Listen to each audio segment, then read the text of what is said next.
Shalom, jeûne de Christ au dernier temps.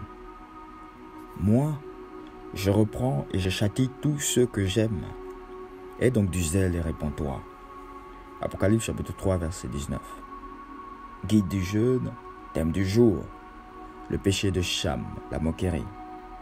Texte biblique, Genèse chapitre 5, verset 29, chapitre 9, verset 18 à 29, 1 Pierre chapitre 3, verset 10, les livres de 2 Samuel chapitre 15, 2 Corinthiens chapitre 8, Ézéchiel chapitre 22, Psaume chapitre 1 et le chapitre 69. Verset clé, si quelqu'un en effet veut aimer la vie et voir des jours heureux, qu'il préserve sa langue du mal et ses lèvres des paroles trompeuses. 1 Pierre chapitre 3 verset 10. La moquerie est le voile qui empêche de voir les temps de grâce. Elle fait échapper toute bonne occasion de la vie. Noé, par traduction qui veut dire celui-ci nous consolera de nos fatigues et du travail pénible de nos mains provenant de cette terre que l'Éternel a maudite. Genèse chapitre 5 verset 29. Il était pour sa génération et son époque ce que Jésus-Christ est pour tous les hommes, pour toute époque, passée, présente et future. Souvenez-vous, hier, nous avons vu que Dieu s'était repenti d'avoir fait l'homme. Il lui a retiré de son esprit et a détruit la terre par le déluge. Cependant, même dans les regrets de Dieu dans la création, il s'est fait consoler par son Fils Jésus-Christ, l'agneau sans défaut. Même dans les regrets de Dieu pour le monde, il s'est fait consoler par un homme, Noé. Même dans les regrets de Dieu pour un pays ou une famille, il cherche des serviteurs et des servantes par qui il se fera consoler, quand même le mal soit présent. Quand même la création soupire après le salut, Dieu cherche des fils et des filles de son royaume. Et toi, veux-tu être la consolation de Dieu pour ta génération? Sais-tu que Dieu te cherche?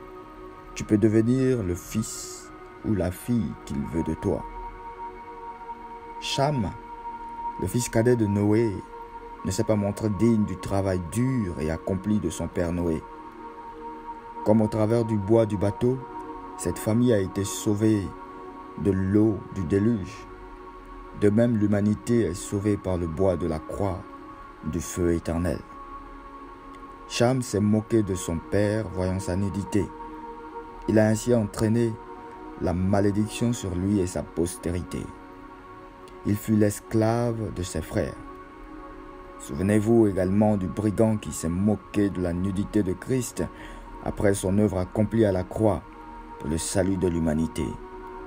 Et ce brigand s'est vu fermer les portes du ciel, tandis que l'autre à côté est allé avec Christ au ciel. Jésus lui répondit, « Je te le dis en vérité, aujourd'hui tu seras avec moi dans le paradis. » Selon Luc 23, verset 43. Et toi, veux-tu reconnaître tes péchés à la croix ou méprises-tu l'œuvre de cette croix? Christ sur la croix portait sur lui tous les péchés de l'humanité. Depuis le péché de Lucifer dans le ciel au péché d'Adam et Ève sur la terre. Christ avait sur lui toutes les malédictions, dont la pire était de mourir. Il a fait tout cela par amour pour toi et moi. Mais ce jour-là, un homme pécheur, criminel et coupable a laissé partir la seule chance de sa vie, qui n'allait jamais revenir une deuxième fois. Être aux côtés de Jésus-Christ le Sauveur. Les moqueurs sont malheureux. Ils ne saisissent aucune chance dans leur vie. Ils finissent par périr, ils sont pourris et ils pourrissent la vie des autres. Es-tu un moqueur? Réponds-toi. T'assois-tu en compagnie des moqueurs? Réponds-toi. Que la moquerie ne nous aveugle pas au nom de Jésus-Christ. Que Dieu vous bénisse.